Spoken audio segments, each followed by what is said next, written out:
Okay, we are recording. Good evening, everybody. Good afternoon. Good morning from all over the world. Great to see you, Rabbi Grodner, and great to see everybody else. Thank you so much for joining us. We're on the doorstep of Rosh Hashana.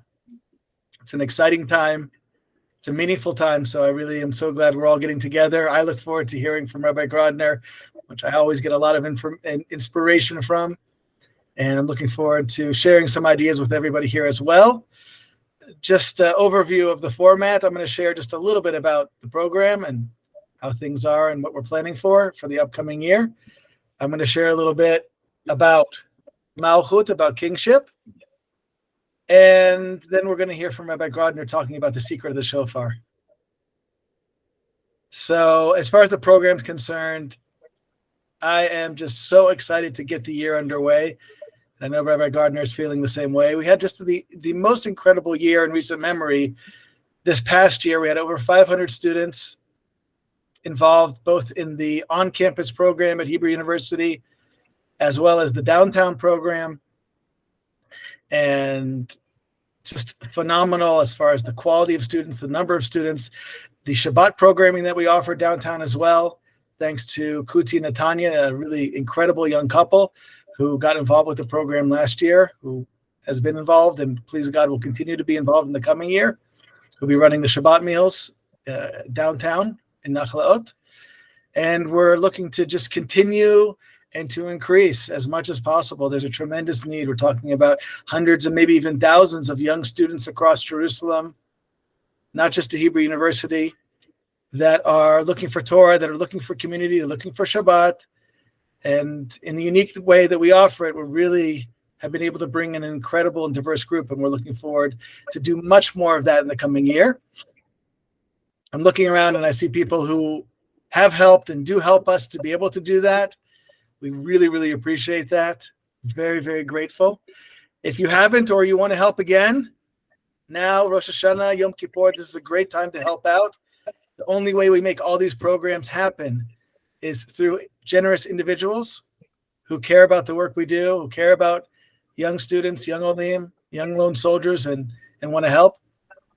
So we would greatly appreciate if any of you would be able to help at this point. And if you already help or you can't help right now, take that link and pass it around. Tell a friend or two. This is a program that affects a large group of young people in a really meaningful way.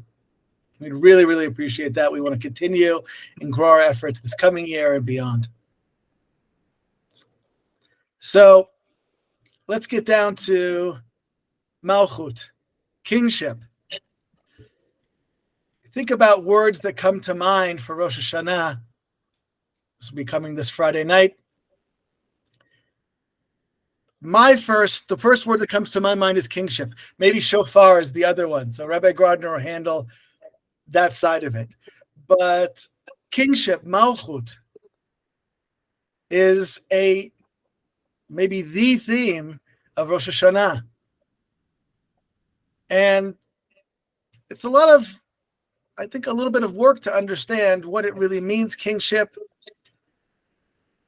what it means that Hashem is the king, what it means that I'm crowning God as king. And I think there could be some confusion about that. I think just on a simple level, the idea of God being the king is that I have to understand that there's a higher power, that there's something above me, that is beyond me, that is control. And as much as I try, no matter what I do, there's always a higher power. That higher power is a loving power. That higher power, it has a desire, not just for me, but for all of creation, and not just the Jewish people, for the whole world, to bring it towards its best possible conclusion. So that's one idea, a very simple idea of Malchut. But I think there's more to say, and maybe there's even a little problem with Malchut in our day and age that maybe rubs us a little bit the wrong way. To speak for myself, if I say that God is the king, and that is the central theme of Rosh Hashanah, then what does that make me? Well, it makes me an Eved. It makes me a servant. Maybe it sounds even worse in English. To be a servant does not sound like such an exalted title. I want to feel like I have autonomy. I want to feel like It's important what I do. I want to feel like I can give back. A servant doesn't have any autonomy. A servant only does what the master tells them to do. But I think there's another facet, or really several other facets of Malchut, of kingship, that can help us understand this a little bit better and maybe understand what it really means to be an Eved. So in order to share that with you, I prepared a text, and I want to look at this with all of you together for the next few minutes.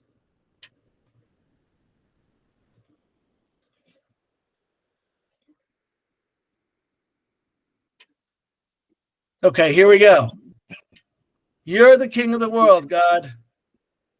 First and foremost, here's a quote from Rabbi Aaron Kotler, very interesting and important figure in United States Judaism.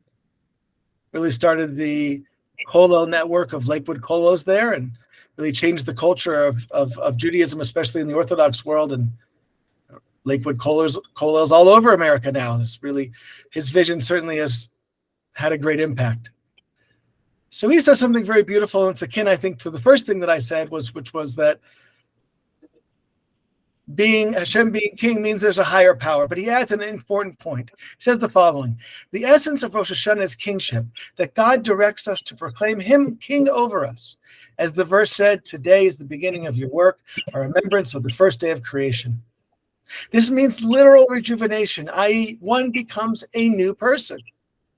God, blessed be he, gave a person the power of renewal. It is as if he was created today on Rosh Hashanah, and he accepts upon himself the kingdom of heaven.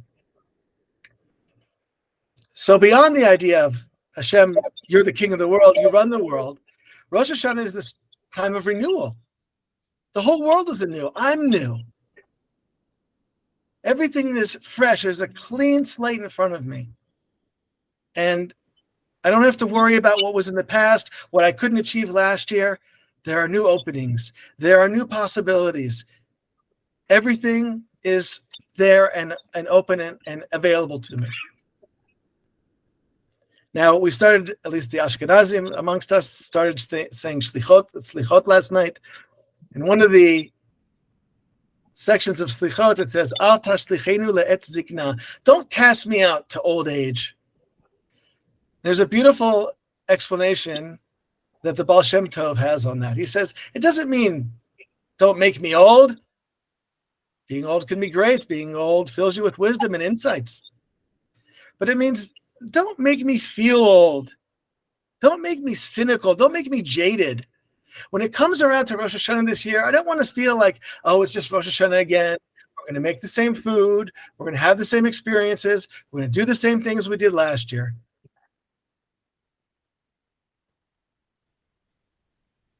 Every Rosh Hashanah is a brand new experience. The slate is clean. We can open things up anew. We can be anew, and we shouldn't be jaded or cynical about that. It's an amazing opportunity to feel new and feel fresh. So Rav Kotler helps us to open this idea of what the possibilities are available on Rosh Hashanah, right? Since we're new, since we have all these new opportunities, so now we have the opportunity to proclaim God's kingship again. Great, but what does that mean? As I said before in the beginning, does it mean that we're just slaves to God? What does that mean, the idea of kingship? So here I'd like to turn to the Maharal. And in his Sefer Gevorat Hashem, which is an amazing work that goes through the Midrashim and the Haggadah, all having to do with Pesach and Yetziat Mitzrayim. So the Maharal says the following. He said, God is the king of the world, i.e. that he rules over all of creation like a master rules over a servant. But even though the servant is not free, nevertheless, there is a tremendous benefit for the servant. What's that benefit? That this great and mighty master is his master. Therefore, concerning Rosh Hashanah, even though that is not considered a joyous festival, like the Shalosh Regalim, Sukkot, which comes right after it, Shavuot, Pesach, nevertheless, it is a day with sanctity, with Kedusha, because Hashem's kingship offers a tremendous benefit for the world.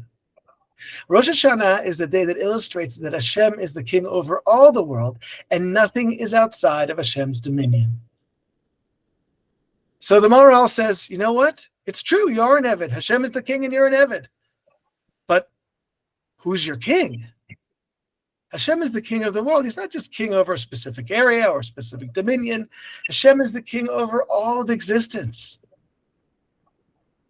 And so, what an incredible zchut, what a merit to have the creator of the universe as our king. And he says, Hashem's kingship offers us a tremendous benefit for the world. He doesn't explain what that benefit is, but maybe we can conjecture. On a personal benefit, if I'm in service of the king, then I've been put here for a very specific purpose, to do what it is that the king wants me to do. I have a role. I have something unique to bring to the world. And here there's a small distinction that I think makes a big difference. As opposed to being called a servant, an eved, what if we change that to being in service? I think being in service has a very different connotation. Everyone wants to be in service. Everyone wants to be of good use. No one wants to be out of service, right? Imagine being that broken down vending machine out of service. No one likes that vending machine. We want to feel like we're in service. I remember a parable that one of my teachers, Rabbi David Aaron, said. He said, imagine the following. You go to an amusement park and you're excited to ride the roller coasters and do all the rides, and you get there and everything's broken. One ride after another. You go up there, it's got a big sign, broken. And you're so disappointed because you came to ride all the rides. You came to ride the roller coaster. Suddenly someone runs up to you and says, oh, we're so glad you're here. We've been waiting for you all day. You've been waiting for me? Why have you been waiting for me? Yes. Aren't you the roller coaster repairman? Why, yes, I guess I am the repairman. Suddenly, I switched from a sense of sadness to a sense of purpose. Now I have what to do. My whole day is filled, and I can fix all these different roller coasters, and I can bring joy to all these other people. So being in service is very important. And I think hidden in that story is another point, that it's not just about what feels good in the moment or a sense of enjoyment, but feeling a sense of purpose is something so much deeper and something much more meaningful. We're able to really contribute and bring something to the world. Because Hashem is the king of the world and Hashem created us, we must be here for a reason, to be in service. And I think if we think about our lives in the moments where we feel a great sense of accomplishment, a great sense of meaning, it will be moments, not of fleeting joy, not of purchasing something, but moments where we really feel like we're in service. The great Hachamim, the great sages, used to sign their shutim, Eved L'Avdei Hashem, servant to the servants of God. They were fulfilling their purpose by being rabbis and educators for all of the masses. And that's the way they saw themselves, as Eved to Avdei Hashem, and of course to the one king of the world as well, to Hashem. So the Maharal says, let's appreciate who the king is, king of the world. And I'm adding to that, let's think about it as far as being in service as opposed to being a servant. Okay, I'll take a breath here. Anyone want to share something or add something or ask something about what we've seen so far, either Rav Cutler or the Maharal?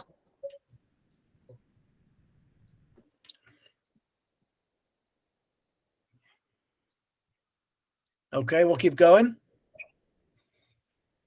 There'll be a chance to ask questions at the end as well for anyone who wants. Okay, great.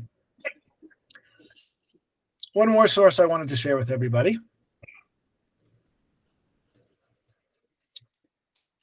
This is in the name of the Svat Emet, our great Hasidic masters.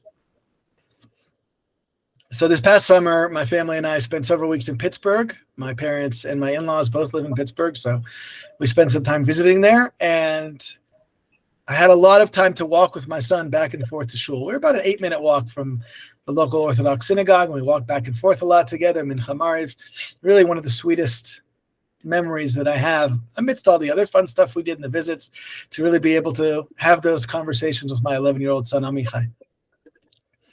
And as we're walking, he asked some deep questions. And one of them that I remember went something like the following. He said, Abba, I don't understand.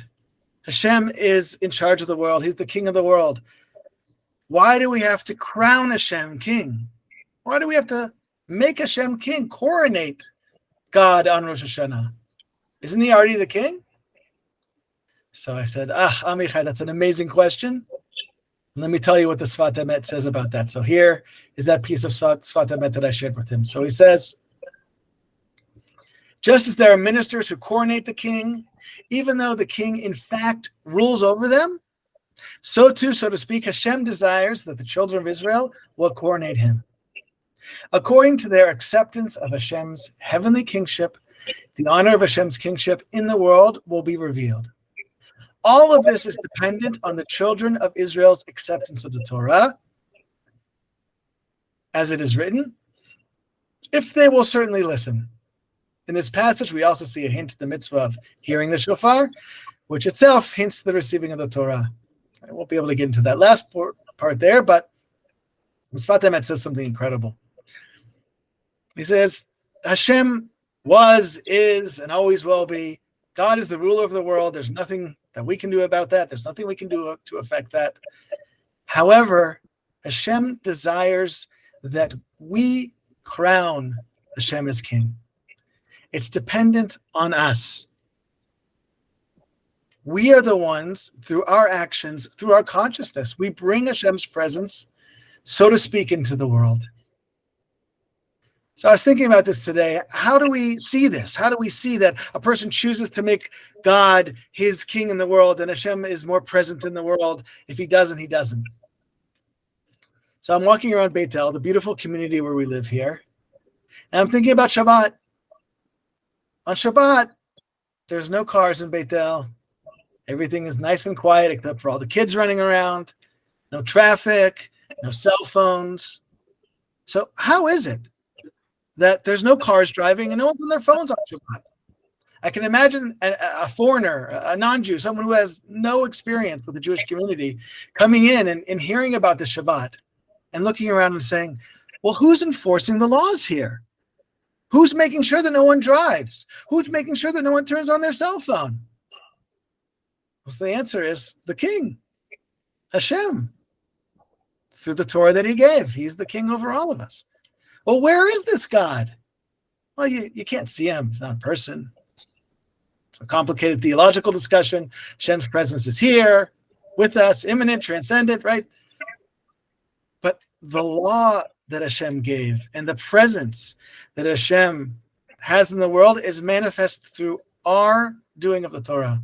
Through our keeping the Torah, Hashem's Malchut is present. You know, you can have two people on the bus, and God forbid someone's really struggling. They feel that their life just falls to fate. There's no broader reason or rhyme for any of it. You can have a person sitting right next to them, the same reality. And they're experiencing something difficult as well, but they see Hashem's hand in it, and they see it as an opportunity for growth, and they'll take that opportunity and use it as a springboard to be able to come closer to Hashem and to grow. Two people sitting on the same bus having a completely different experience in their consciousness. One has Hashem as the king in their life, and the other one doesn't. And the more that Hashem's presence is present in our consciousness and in the world, the more Hashem is known in the world. The more Hashem's presence fills the world. So those are the two texts that I wanted to share with you all tonight. There's definitely more to say, but I hope that I've left you with an appreciation of what it is to be an Eved for Hashem, not just for any king, to appreciate what a zchut it is to be for the king of the world that created the whole world and created me, to be able to be in service, and to really be able to really appreciate what it means to bring Hashem's presence in the world, that we have a tremendous ability. We've been giving autonomy to be able to bring Hashem's presence in the world through the Torah and our own consciousness. Pause for one more second before I pass it over to Rabbi Grodner. Let's take this off.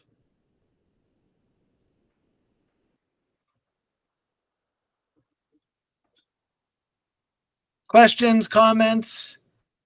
Anyone want to share anything?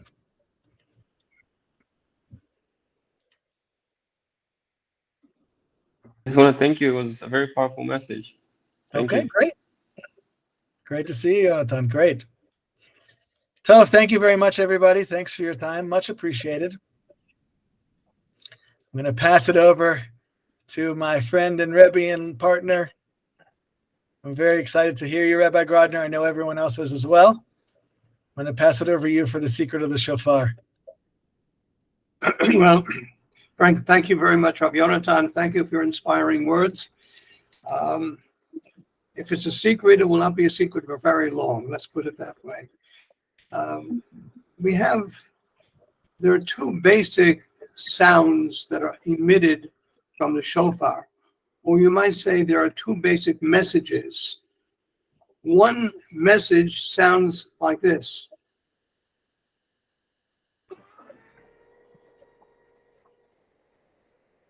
And that's the tkiyah. The second message, the second sound, sounds like this.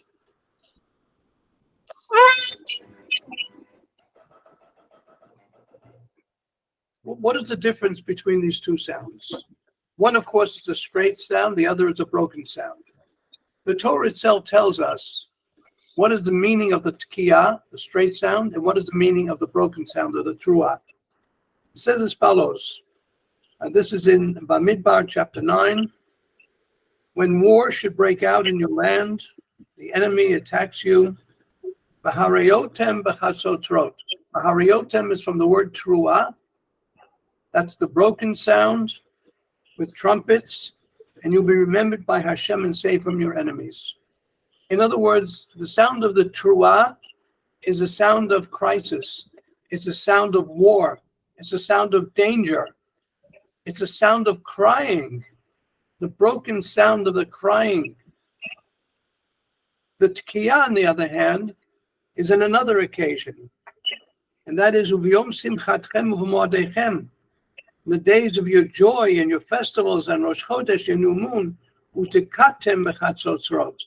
You shall sound the shofar with the chatzotzrot, with the trumpets, with the tkiyah. So the tkiyah represents a sound of victory, happiness, glory, and success, whereas the truah, the broken sound, represents the very opposite: danger, crisis, crying, weeping, sobbing, and sorrow.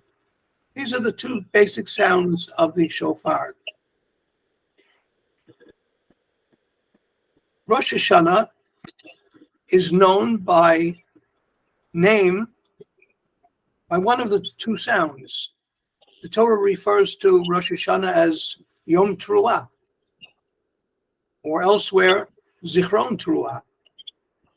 The Torah does not refer to Rosh Hashanah as Yom Tkiyah. I would expect it to be Yom Tkiyah and Yom Truah. But why only is it Yom Truah? Why is only the sound of the crying the designated sound for the name of Rosh Hashanah? And for this, I think we need to turn to the readings we read on the both days of Rosh Hashanah. On the first day of Rosh Hashanah, we read about the birth of Yitzchak.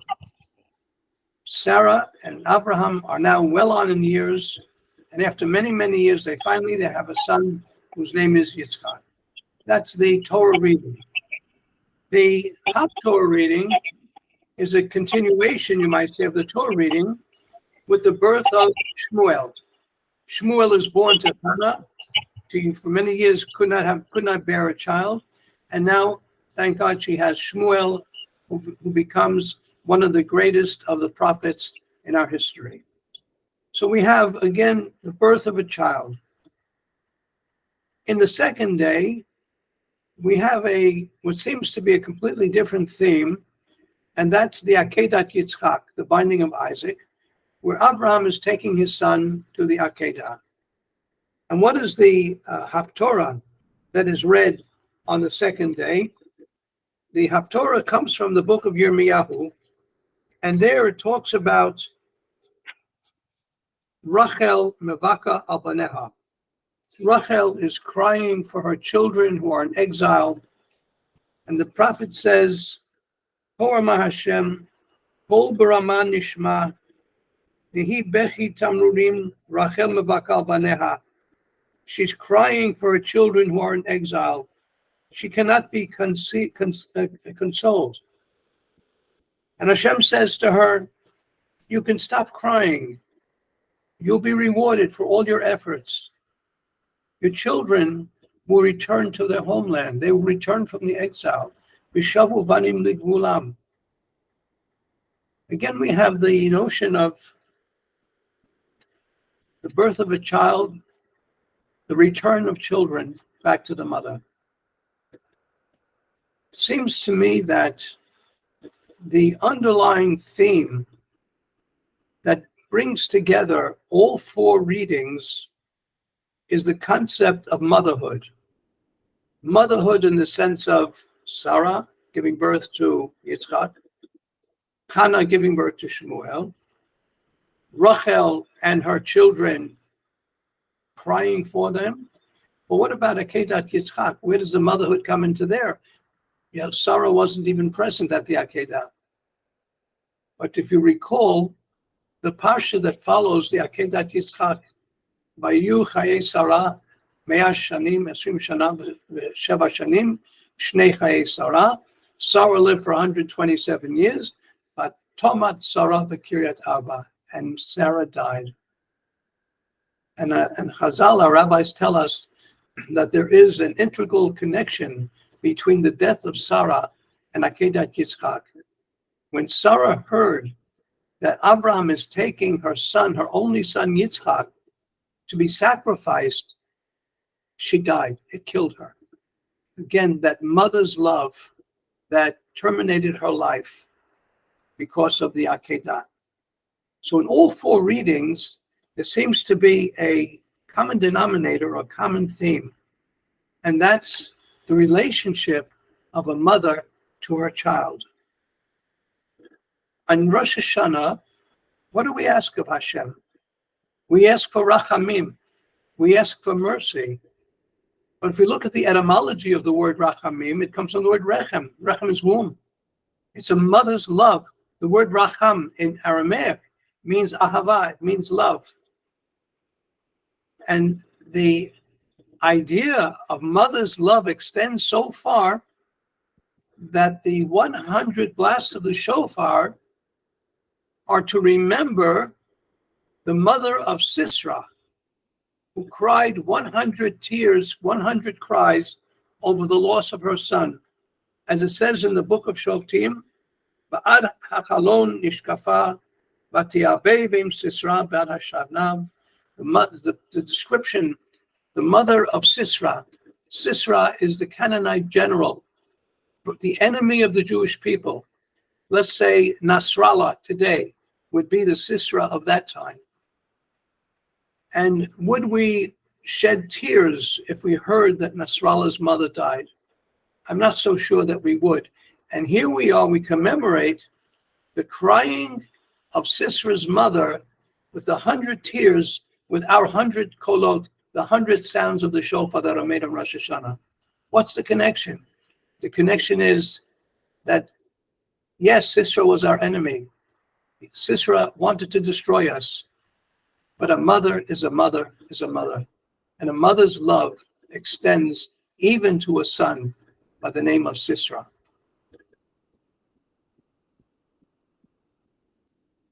There is nothing that is comparable to a mother's love for her children. Last week, I was watching National Geographic, and they had a very interesting program about baboons. Baboons are the largest of the monkeys, the largest in the primates family, in the monkeys, I should say. And they are very, very aggressive, very aggressive. Now, in the baboon family, when a female gives birth, she will not mate for 2 years, as long as she's taking care of her baby. And here comes along a male baboon, and all of his females are taking care of their young, and he's in the mood. How does a baboon male solve that problem? Very simply, by killing a baby baboon. And by killing the baby, the mother will then desire to have another baby, and she will mate. And on this program at National Geographic, we see a male baboon who's about twice the size of the female coming towards the baby. The mother sees the approach of the male baboon and she attacks him. She's half his size, half his weight. There's no chance that she will defeat him. And the male hits her and she goes flying. But she doesn't give up. Again, she attacks the male. And again, he throws her away. And again, this went on about 5 or 6 times until finally the male decided it's just not worth it. And he walked away. And she saved the life of her baby. Now, this is in the animal world, but there's nothing like a mother's love for her children. We have a mitzvah, shalach tishalach et ha'em v'et habanim tikach lach. We send away the mother bird so she shouldn't have to see the loss of her children. What does this all have to do with Rosh Hashanah? On Rosh Hashanah, we are like crying children crying to Hashem. We are like the baby crying in the cradle, wanting his or her mother. The story is told of Rabbi Yitzchak Mibadishav, who did not show up to Beit Knesset in the synagogue on the Leil Kol Nidre, Yom Kippur night. And the people were waiting and waiting and waiting, and no Rabbi Yitzchak. They began to worry. They sent out a posse to go looking for him. Where can he be? They discovered him in an apartment sitting next to a cradle. He said, Rabbi, everyone's waiting for you. It's Yom Kippur. Come to Beit Knesset. What are you doing here? Well, he said, I was on my way to Beit Knesset. I was on the way to shul, and I hear a baby crying. And I looked in the window, and I see the baby's crying. The baby's all alone. His parents must have gone to shul to pray. They left him all alone. I didn't have the heart to leave this baby cry all by himself. So I'm sitting here waiting for his parents to return. This was the love that Rabbi Yitzchak had for an innocent baby. And it's that love that we are asking from Hashem. Rabbi Yonatan talked about Hashem as the Melech, as the king. And I think of Hashem as a mother. On Rosh Hashanah, Hashem is our mother.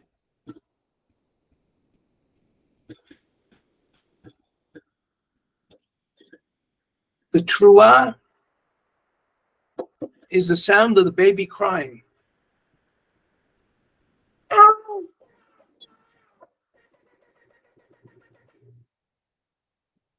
And the tkiyah, before the truah and after the truah, are the 2 arms that are holding the baby in her bosom and saying everything will be all right. Hashem will protect you. This is the imagery that I have when I hear the sound of the shofar. We call upon Hashem on Rosh Hashanah, not so much to be our Melech, our King. All year long we say Avinu, Malkeinu, our Father, our King.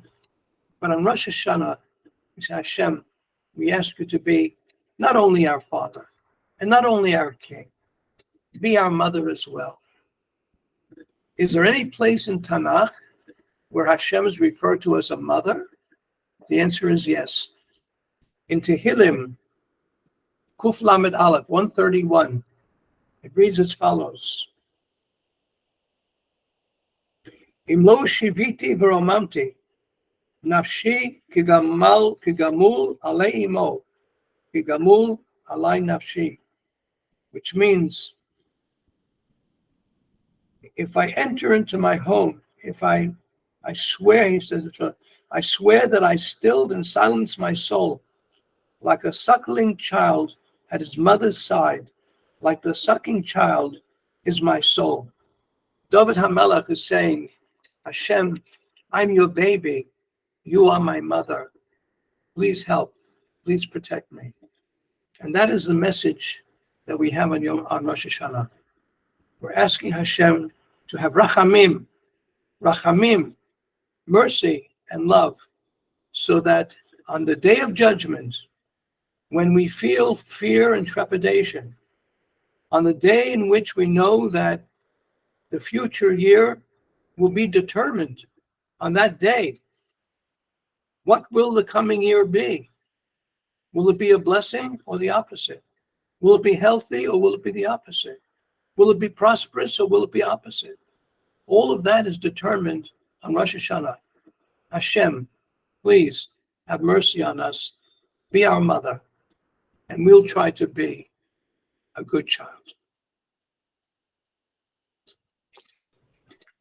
Shakoch, Rabbi Grodner, thank you very much. The secret is out of the bag. It's not only Avinu Malkeinu, but it's also the Em Kol Chai, the mother of all existence. Beautiful. Shakoch, thank you very much. Anyone have any questions or comments for Rabbi Grodner before we sign off for tonight? It says EJ. It says EJ. Why? Thank you. Very nice. Shana Tova.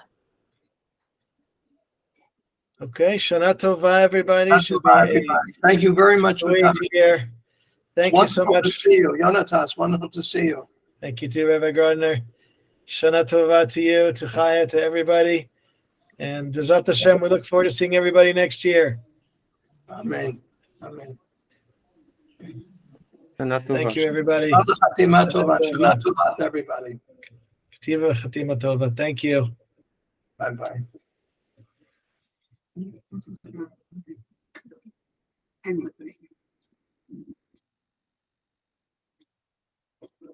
What was it? Yeah.